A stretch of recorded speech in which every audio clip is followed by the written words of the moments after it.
Bonsoir, bienvenue au Stade pour l'économie. Aujourd'hui, on va faire des calculs sur l'espérance. En fait, on va calculer des espérances et des variances conditionnelles. Bon, c'est pas très compliqué parce que ça revient à calculer des espérances et des variances. Oui, mais elles sont conditionnelles. Bon, ben, c'est-à-dire qu'au lieu de prendre une densité, on va prendre une densité conditionnelle. Voilà, donc qu'est-ce que nous raconte l'exercice 4? Il nous dit, ben, on a une densité jointe pour un couple aléatoire XY.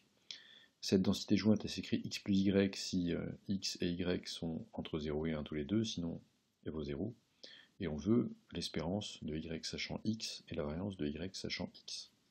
Bon, bah, en fait, il n'y a pas de secret. De manière générale, l'espérance de x, si x est représenté par une densité qu'on va appeler f, qu'est-ce que c'est? C'est l'intégrale sur tout R, donc de moins l'infini à plus l'infini, de x, f de x, dx. Rappel, définition du cours. Ah oui, mais là, c'est pas l'espérance de x qu'on veut, c'est l'espérance de y. Ouais, bon, ok, d'accord. Alors l'espérance de y, ça change tout. Si y est défini par une fonction qu'on va appeler, je sais pas quoi, f de y, par exemple, une densité qu'on appelle f de y, en fait, c'est moins l'infini à plus l'infini, y, fy de y, dy. Oui, mais là, c'est f de y sachant x. Ça reste une espérance, donc il faut une densité. Donc on va dire espérance de y sachant x. Sachant x, ça veut dire sachant que la variable aléatoire x, elle vaut petit x, d'accord? Donc cette espérance, c'est quoi? Bah, c'est l'intégrale de moins l'infini à plus l'infini de y, forcément, puisqu'on fait l'espérance de y, fois une densité qu'on va appeler gy de y, sachant grand x dy. Alors pourquoi est-ce qu'on l'appelle gy? Ben, simplement pour la différencier de fy, qui est donc la densité de y, à proprement parler, ou la densité marginale de y si on a un couple aléatoire. Là, c'est la densité de y conditionnellement au fait que la variable qu'on connaît, la valeur de la variable grand X, et par exemple que c'est petit x. Bon, donc en fait, comme d'habitude, une espérance, c'est l'intégrale sur tout R de la densité fois la valeur de la variable. Sauf que là, en fait, g de y, il faut le calculer, parce que g de y, qu'est-ce que c'est? Gy de y, sachant que la variable aléatoire vaut x, bah, par définition qu'on a déjà vu dans le TD1, c'est en fait la densité jointe, fxy de xy, divisée par la densité marginale de la variable qui conditionne, c'est-à-dire ici x. Ah oui, mais là, elle n'est pas donnée dans l'énoncé. Bah, qu'à cela ne tienne, on sait la calculer, bien sûr. C'est vraiment l'exo pour réviser tout ce qu'on a fait dans le TD1. Donc fx de x, c'est donc la densité marginale de x, qui est une des deux variables du couple aléatoire xy. Comment est-ce qu'on trouve cette densité marginale? En intégrant sur tout R la densité jointe. La question étant, et quelle est l'intégrande? Et la réponse étant bien sûr que l'intégrande, c'est l'autre. Si on veut la densité de x, on intègre sur y. Souvenez-vous, si on veut compter les blonds, il faut prendre ceux qui ont les yeux bleus, ceux qui ont les yeux rouges, ceux qui ont les yeux verts, etc. Si on veut compter les gens qui ont les yeux bleus, il faut prendre les blonds, les roux, et ceux qui n'ont pas de cheveux, et ainsi de suite. Donc on intègre bien sur l'autre variable, pas celle dont on cherche la densité marginale. Et donc, en fait, là, on a mis toutes les définitions en place, maintenant il n'y a plus qu'à faire les calculs. Donc on va prendre une page suivante, et on va se dire, voilà, donc on l'a écrit, ma densité marginale de x, fx de x, c'est donc l'intégrale de la densité jointe sur y. La densité jointe, je sais qu'elle vaut x plus y quand à la fois x et y sont dans 0,1. Donc, sur moins l'infini 0, a vaut 0. Sur 0,1, c'est x plus y dy. Et sur 1 plus l'infini, c'est 0 dy. Donc, qu'est-ce qu'il nous reste? Il nous reste x plus y dy. Et ça peut se remplacer par un crochet entre 0 et 1 avec une primitive de x plus y dy. par exemple xy plus y2 sur 2. Hein, bon, maintenant, c'est pas un secret que xy plus y2 sur 2 est une primitive de quoi? Ben, de la fonction qu'on cherchait à intégrer, c'est-à-dire tout simplement x plus y dy. Voilà, hein, puisque xy, quand vous dérivez par rapport à y, ça vous fait x, et y2, quand vous dérivez par rapport à y, ça vous fait 2y, mais là on ne veut pas 2y, on n'en veut qu'un seul, donc on fait y2 sur 2. Bien, maintenant qu'on a un crochet, eh bien, on remplace en fait y par sa valeur. Donc on a en fait la valeur du crochet, c'est donc x fois 1 plus 1 au carré sur 2, moins x fois 0 plus 0 au carré sur 2. Ça, évidemment, ça vaut 0, c'est-à-dire la valeur du crochet à la borne inférieure, c'est 0. Il reste donc x plus 1 demi. Et ça, c'est évidemment vrai si x est dans 0,1. Parce que j'ai oublié de préciser, mais si x n'est pas dans 0,1, la fonction qu'on intègre est nulle, naturellement. Et donc, 0 sinon. Bien, ben, maintenant qu'on a la dérivée, pardon, la densité marginale, on va pouvoir calculer la densité conditionnelle. Puisqu'on a dit, qu'est-ce qu'on a dit? On a dit que la densité conditionnelle de y, gy de y, sachant x égale x, sachant que la variable aléatoire x a une valeur donnée. C'est donc la densité jointe fxy de xy divisé par la densité marginale de x. Ça, en fait, c'est surtout, enfin, les valeurs qui vont nous intéresser, c'est y dans 0,1 y et x dans 0,1, naturellement. On mettra ensuite que ça vaut 0 sinon, puisque, en effet, si soit x n'est pas dans 0,1, soit y n'est pas dans 0,1, la densité jointe va valoir 0, et donc quand le numérateur vaut 0, bah, la fonction vaut 0. Bien, donc on continue avec x qui vaut 0,1, x et y qui sont dans 0,1, et donc qu'est-ce qu'on a? Ben, on a x plus y au numérateur, et au dénominateur, on a ce qu'on vient de calculer, c'est-à-dire x plus 1,5. D'accord? Si x, y dans 0,1 au carré, et 0 sinon.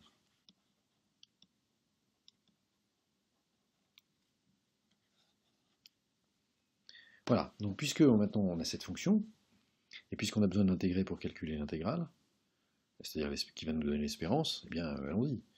Écrivons l'espérance de y, sachant que grand X c'est égal à une valeur donnée de petit x, c'est donc l'intégrale de moins l'infini à plus l'infini de y, puisqu'on fait l'intégrale de y, gy de y, sachant x, dy. Donc ce qu'on voit très clairement, c'est qu'on va avoir encore trois cas. Un cas, l'intégrale de moins l'infini à 0, où on intègre en fait 0, puisque la fonction densité conditionnelle est nulle. Un cas 0, 1, où là on intègre y fois x plus y sur x plus 1 demi, dy. Et puis un cas 1 plus l'infini,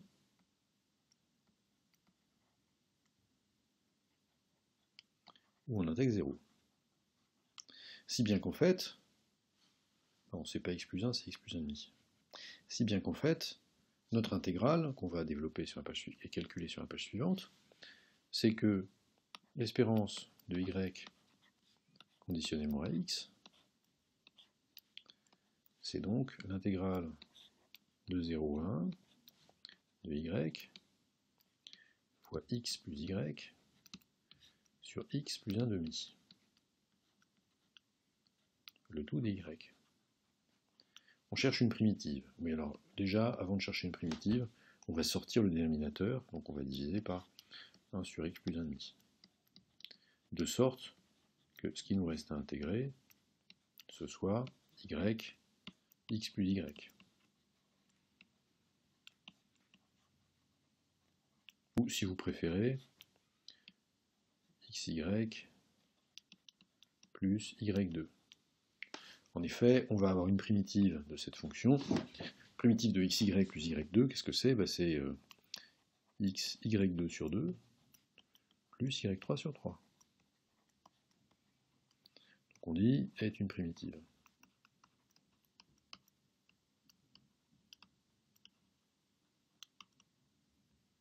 Voilà, donc puisque c'est une primitive, eh bien on va écrire que la valeur de ce qu'on a là, c'est-à-dire de 1 sur x plus 1,5 fois l'intégrale, c'est, remplaçons l'intégrale par un crochet dans lequel on va mettre x, y2 sur 2 plus y3 sur 3,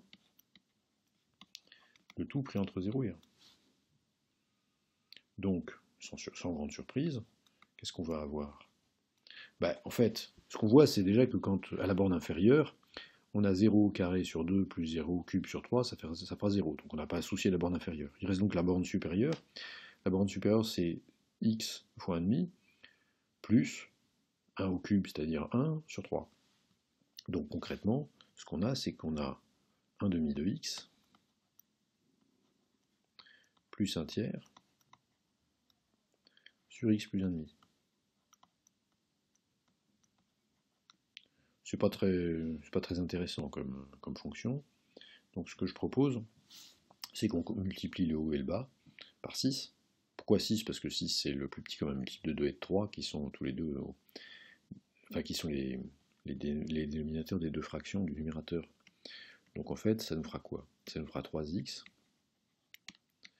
plus 2y, pardon, plus 2 sur 6x plus 3. Et naturellement, ça c'est 6x est dans 0, 1, et 0 sinon. Comme toujours, n'est-ce pas? Ouais, puisque l'espérance conditionnelle, l'espérance de y conditionnellement au fait que x vaille 38, alors que x ne vaut jamais 38, c'est 0. Il n'y a pas d'observation de y. Voilà. Bien, alors là, on a fait pratiquement la moitié du travail. Alors l'autre moitié du travail, elle va consister, enfin on a fait même une bonne grosse moitié du travail. Maintenant on veut calculer la variance de y, sachant x égale petit x. Alors souvenez-vous, pour calculer les variances, en général, ce qu'on utilise, c'est que la variance, c'est l'espérance du carré moins le carré de l'espérance. C'est donc l'espérance de y2, sachant x égale x, moins l'espérance de y, sachant x. On peut mettre x, ça va plus vite. Quand je mets sachant x égale x, c'est juste pour indiquer que c'est pas juste on connaît la valeur de la variable, c'est on la connaît et c'est petit x, n'est-ce pas? Voilà, donc on a déjà calculé en fait l'espérance de y sachant x, donc on a déjà fait la moitié du travail. Il reste à calculer l'espérance de y2 sachant x. Et l'espérance de y2 sachant x, c'est naturellement l'intégrale de moins l'infini à plus l'infini de y2 gy de y sachant x égale x, fonction que nous avons déjà calculée, le tout des y. Alors on sait déjà qu'il va y avoir 3 cas. Bien sûr, il y a un cas de moins l'infini à 0 où en fait on intègre 0. Un cas de 0 à 1 où en fait on a y2 facteur de x plus y sur x plus 1,5, puisque c'est la valeur de la fonction entre 0 et 1, n'est-ce pas? dy, la valeur de la densité conditionnelle, plus, entre 1 et plus l'infini, on intègre encore 0. Alors, là, ce qu'on voit, on va écrire, on va simplifier notre travail en sortant 1 sur x plus 1,5 de l'intégrale, puisque, évidemment, cette intégrale-là, elle vaut 0, cette intégrale-là, elle valait 0, puisque dans les deux cas, on intégrait 0, donc l'intégrale était nulle. Donc il nous reste à calculer la grosse intégrale, là. Et cette grosse intégrale qui nous reste à calculer, donc on l'a, en fait, on sort de l'intégrale le dénominateur de la fraction, et il reste donc l'intégrale de 0 à 1 de x, y2 plus y3 dy, dont une primitive va nous être donnée tout simplement par x, y3 sur 3 plus y4 sur 4. De sorte que notre espérance, elle vaut donc 1 sur x plus 1,5, et un crochet avec x, y3 sur 3, plus y4 sur 4, pris entre 0 et 1. Évidemment, à la borne inférieure, bien, les monômes en y vaudront 0, puisque 0 au cube, ça fait 0, 0 puissance 4, ça fait 0. Bref, la valeur de la fonction à la borne inférieure, c'est rien du tout. En revanche, à la borne supérieure, bien, on a un numérateur qu'on va diviser par x plus 1,5, et ce numérateur, c'est x fois 1 tiers, puisque c'est 1 au cube, 1, divisé par 3, 1 tiers, plus 1 puissance 4, c'est 1, divisé par 4, c'est 1 quart. Et de même que tout à l'heure, on va pouvoir, en fait, changer un peu l'écriture, en multipliant haut et bas de la fraction par 3 fois 4, c'est-à-dire 12, on va avoir espérance de y2 sachant x, qui est donc égal à 12 fois, ça nous fait en fait 4x, plus 3 sur 2 fois 6x plus 3. Alors pourquoi 2 fois 6x plus 3 et pourquoi pas écrire directement 12x plus 12? C'est parce que tout à l'heure, vous vous souvenez, en fait, on avait écrit e de y sachant x était égal à 6x plus 3 au dénominateur. Et puis au numérateur, je ne me souviens plus très bien. Je dirais qu'on avait 3x plus 2, on va vérifier ça. Good guess. Alors ce qui est bien d'avoir tout récapitulé ici, c'est que du coup, puisque la variance, c'est l'espérance du carré moins le carré de l'espérance, ce dont il faut toujours se souvenir parce que c'est quand même pas très compliqué, espérance du carré moins espérance au carré, c'est-à-dire carré de l'espérance. Donc finalement, notre variance, c'est 4x plus 3 sur 2, 6x plus 3, si vous voulez 12x plus 6, moins 3x plus 2 sur 6x plus 3 au carré. Et alors là, je vais énormément vous décevoir. Énormément. En fait, la valeur numérique, on s'en fout. Parce que l'exercice, c'est un exercice formel, certes, il a juste pour but de revoir les définitions, de montrer qu'on sait faire, mais là, franchement, la valeur numérique, aucun intérêt. Alors, si vraiment ça vous empêche de dormir, faites-vous plaisir, faites le calcul. Mais, à moins qu'on vous demande explicitement de le mener à son terme, là, c'est pas nécessaire. Et donc voilà, nous avons résolu cette petite affaire. Merci de votre attention, et à bientôt pour de nouvelles statistiques pour l'économie.